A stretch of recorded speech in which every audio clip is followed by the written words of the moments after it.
भाई लोग कभी ऐसा फील हुआ है कि तुमने एक अंडररेटेड एनिमे देख लिया हो और उसकी स्टोरी लाइन तुम्हारे दिल और दिमाग को हिला के रख दे, एंड तुम्हारे होश तो तब उड़ जाते हैं जब तुम्हें पता लगता है कि इस एनिमे के बारे में ज्यादा लोग जानते ही नहीं है। अब यार मैं अभी तक 300 प्लस अंडररेटेड एनिमे देख चुका हूँ, पर आज की वीडियो बहुत ज्यादा स्पेशल होने वाली है, जिसमें मैं बताने वाला हूँ मेरी personal favourite top 5 underrated masterpiece anime जो शायद तुमने अपनी लाइफ में मिस कर दी हो। और भाई लास्ट नंबर 1 वाली एनिमे को तो बिल्कुल भी मिस मत करना। एंड बिलीव मी, इन सब एनिमे का हुक पॉइंट इनके प्लॉट ट्विस्ट और क्रेजी स्टोरी लाइन है। और हाँ, वीडियो के बीच में मैं तुम्हें 3 बोनस अंडररेटेड एनिमे बताने वाला हूँ जो तुम्हें ऑफिशियल हिंदी में अवेलेबल मिल जाएगी। तो भाई लोग वीडियो को स्किप करने की गलती बिल्कुल मत करना। So let's go.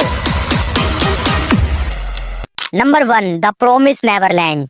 तो भाई लोग इस एनिमे के अंदर 3 मेन कैरेक्टर्स तुम्हें देखने को मिलेंगे, एंड तीनों की पर्सनैलिटी एक दूसरे से काफी डिफरेंट है। नंबर 1, एमा, जो एक साफ दिल की बहादुर लड़की है और वो किसी का भी बुरा नहीं चाहती। अब मैं ऐसा क्यों बोल रहा हूँ वो तुम्हें एनिमे के अंदर खुद पता लग जाएगा। Number 2, Norman. अब ये बंदा माइंड गेम्स और स्ट्रेटजीज बनाने में माहिर है और तुम इसे गॉटेड जीनियस प्लानर भी बोल सकते हो। नंबर 3, रे। अब ये बंदा फुल मिस्ट्री से भरा हुआ है, बिकॉज ये दिखता तो नॉर्मल सा बच्चा है, बट ये अंदर से बहुत ज्यादा शातिर और मैच्योर है।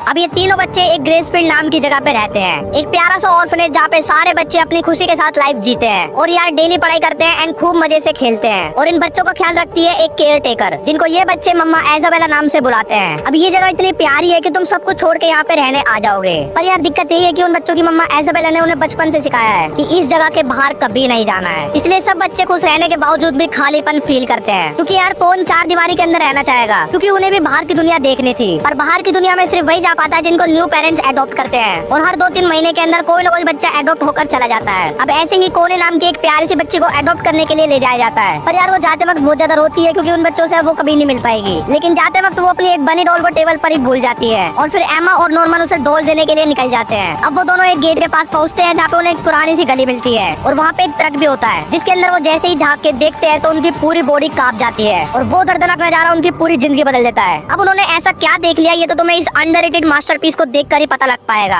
और भाई सीजन 1 का हर एक एपिसोड टोटली वर्थ वॉचिंग है, पर वही सीजन 2 तुम्हारी एक्सपेक्टेशन को थोड़ा सा कम कर देगा। लेकिन मैं बोलूंगा just watch it bro, because इसकी एंडिंग एकदम परफेक्ट है। एंड ये वाली एनिमे मुझे पर्सनली बहुत ज्यादा पसंद आई थी, और तुम इसको अटैक ऑन टाइटन का डिफरेंट वर्जन भी बोल सकते हो। तो भाई लोग इस एनिमे के सिर्फ 24 एपिसोड है जो तुम्हें एब्सोल्यूट सिनेमा लेवल का एक्सपीरियंस कराएंगे।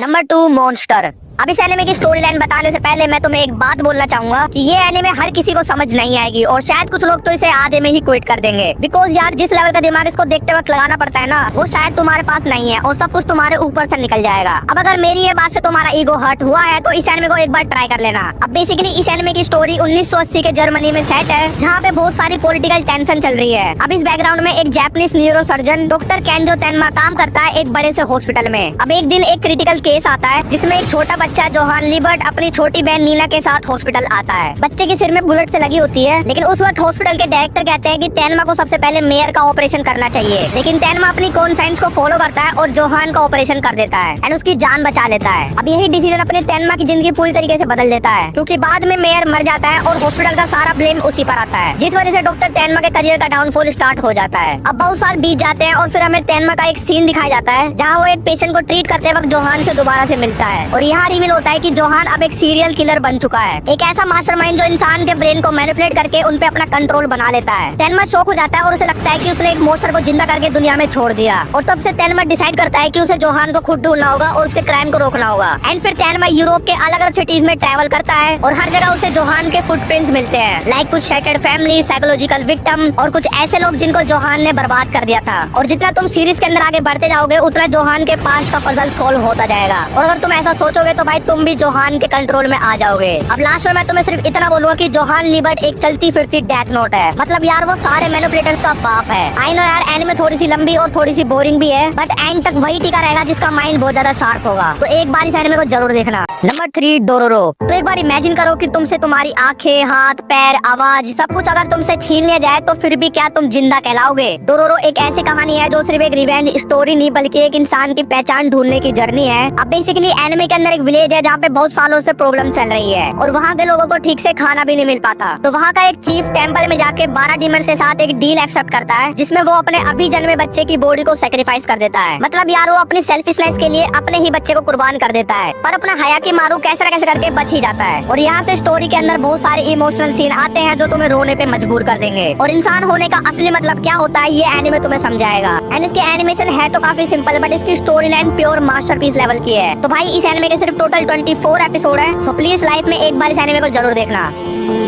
Number 4 another. तो अगर तुम्हें हॉरर प्लस सस्पेंस का तड़का कहीं देखना है तो ये एनिमे तुम्हारे लिए एकदम परफेक्ट है। तो स्टोरी सेट होती है 1998 में एक स्मॉल टाउन योमियामा के अंदर और यहाँ के एक नॉर्थ मिडिल स्कूल में क्लास 3 बहुत ज्यादा फेमस है। और ये क्लास इतनी फेमस है कि लोग इसके बारे में बात करने से भी डरते हैं, क्योंकि उस क्लास में बहुत सालों से एक मिस्टीरियस कर्स लगा हुआ है। और ये कर्स कहता है कि अगर एक रूल को फॉलो ना किया जाए तो इस क्लास के स्टूडेंट्स और उनके रिलेटिव की ब्रूटल तरीके से डेथ होने लगती है। अब फिर बहुत सालों बाद एक कोइची साकिबारा नाम का लड़का वहाँ पे ट्रांसफर स्टूडेंट बन के आता है और वो कोइंसिडेंस से क्लास 3 में ही पढ़ने जाता है। अब वहाँ उसकी मुलाकात होती है एक मिस्टीरियस गर्ल से जिसका नाम है मे मिसाकी। अब शॉकिंग बात ये नहीं थी कि उसकी आंखों में हुआ क्या है, बल्कि अपने कोइची को शॉकिंग ये लगा कि उस क्लास के अंदर सारे स्टूडेंट ऐसा बिहेव करते हैं कि जैसे मिसाकी एग्जिस्ट ही नहीं करती हो, और यहाँ तक कि टीचर्स भी उसे इग्नोर करते हैं। और फिर अपने कोइची को पता लगता है कि कुछ सालों पहले एक पॉपुलर स्टूडेंट मिसाकी की कुछ अजीब तरीके से डेथ हो जाती है। पर यार अजीब तो ये था कि उस साल ग्रेजुएशन फोटो में शॉकिंगली वो स्टूडेंट भी दिख जाता है जो पहले ही मर चुका है। और तब से ही हर साल एक एक्स्ट्रा पर्सन यानी एक डेड स्पिरिट क्लास में स्टूडेंट बन के आ जाती है, एंड जिसने भी उसे इग्नोर नहीं किया तो रिजल्ट किसी न किसी की डेथ होती है। इसलिए इस साल वो एक्स्ट्रा पर्सन मिसाकी होती है, पर अपना कोइची गलती से उसका फ्रेंड बन जाता है और फिर वो कर्स एक्टिवेट होने लगता है एंड फिर एक एक करके सबकी दर्दनाक तरीके से मौत होने लगती है। लेकिन तभी अपने कोइची को एक ऐसे सिगरेट के बारे में पता चलता है जो उसके पूरी तरीके से होश उड़ा देता है। और तुम्हें वो जानना है तो ये हॉरर एनिमे देखना होगा। तो भाई लोग अभी जाओ और इस मास्टरपीस के सस्पेंस में डूब जाओ। नंबर 586। अब एनिमे स्टार्ट होता है रिपब्लिक सैन ऑफ मैंगलोनिया में और ये कंट्री अपने सिटीजन्स को ये बिलीव कराती है कि उनकी आर्मी फुली ऑटोमेटिक ड्रोन के थ्रू वॉर लड़ रही है। मतलब कोई भी ह्यूमन सोल्जर सेक्रीफाइस नहीं होता। लेकिन असल में ट्रुथ ये है कि बैटलफील्ड में भेजे जाते हैं एक अलग कास्ट के लोग जिनके पास सिटीजनशिप के राइट नहीं है, और इनको ही बोला जाता है 86। उनको डिस्क्रिमिनेट करके एक सेपरेट जोन में रखा जाता है और फिर अपने वॉर्स में लड़ने के लिए फ्रंट लाइन पे भेज दिया जाता है। अब इसमें एक लेना नाम की कमांडर होती है जिसको 86 वाली टीम के साथ वर्क करने का मौका मिलता है और वो ड्रोन जैसा ट्रीट नहीं करती बल्कि इंसान की तरह समझती है। और वहीं पे वो मिलती है एक शिन नाम के लड़के से जो इस स्टोरी का मेन प्रोटैगनिस्ट है। अब इस एनिमे की स्टोरी स्टार्ट होती है लेना के नए असाइनमेंट से, जहाँ उसे स्पीयर हेड स्क्वाड्रन के साथ लड़ना पड़ता है, एक ऐसी टीम जो सबसे डेंजरस बैटलफील्ड में लड़ती है। अब अपनी लेना और शिन का एक स्पेशल बॉन्ड बनने लगता है और फिर लेना को रियलाइज होता है कि 86 टूल नहीं है बल्कि इनको इंसान की तरह ट्रीट करना चाहिए। अब मैं इसके बारे में ज्यादा स्पॉइलर नहीं दूंगा बिकॉज स्टोरी बहुत ज्यादा सिनेमैटिक फील देती है, जो तुम खुद एक्सपीरियंस करोगे तो ज्यादा मजा आएगा। और भाई मेरे पे ट्रस्ट करके इस एनिमे के फर्स्ट 5 एपिसोड देख लेना, देन तुम इसकी स्टोरी से पूरी तरीके से हुक हो जाओगे। और मुझे कमेंट के अंदर जरूर बताना कि ये एनिमे वर्थ वॉचिंग है या नहीं। 3 बोनस हिंदी डब एनिमे बता देता हूँ जो तुम्हें बहुत ज्यादा पसंद आने वाली है, और हाँ ये सारी एनिमे अंडररेटेड भी है। Number 1 summer time rendering. और इस एनिमे के अंदर तुम्हें देखने को मिलेगा टाइम ट्रेवल, सस्पेंस, थ्रिलर और एक गजब की स्टोरी लाइन, एंड कसम से यार ये हिंदी डब के अंदर बहुत तगड़ी मास्टरपीस है। नंबर 2 टॉयलेट बोर्न हनाको कुन। इस एनिमे के अंदर तुम्हें देखने को मिलेगा मिस्ट्रीज, कॉमेडी और डार्क फैंटेसी। एनिमे काफी अच्छे, तो एक बार इसे जरूर देखना। एंड अपनी थर्ड एनिमे है द एंशिएंट मैगूस ब्रिज, एंड इस एनिमे के अंदर भी तुम्हें ड्रामा, रोमांस और फैंटेसी देखने को मिलेगी। एंड ये तीनों एनिमे अनरेटेड है बट काफी अच्छी स्टोरी लाइन के साथ तुम्हें एंटरटेन करेगी। और हाँ समर टाइम रेंडरिंग को बिल्कुल भी मिस मत। तो भाई लोग आई होप ये सारी एनिमे का रिव्यू तुम्हें पसंद आया होगा। एंड यार पॉपुलर सीरीज तो सब देखते हैं बट आज कुछ हिडन जेम का एक्सपीरियंस भी तो कर लो ना। इसलिए यार इनमें से कोई सी भी एनिमे उठाकर देख लो, सबकी स्टोरी लाइन 10 on 10 है। एंड अगर तुम्हें इस वीडियो का पार्ट 2 चाहिए तो सिंपल वीडियो को लाइक कर देना, चैनल को सब्सक्राइब कर देना, और हाँ कमेंट के अंदर अपना एक्सपीरियंस जरूर बताना। बाकी मिलते हैं किसी और दिन किसी और वीडियो में, तब तक के लिए keep watching anime and sayonara.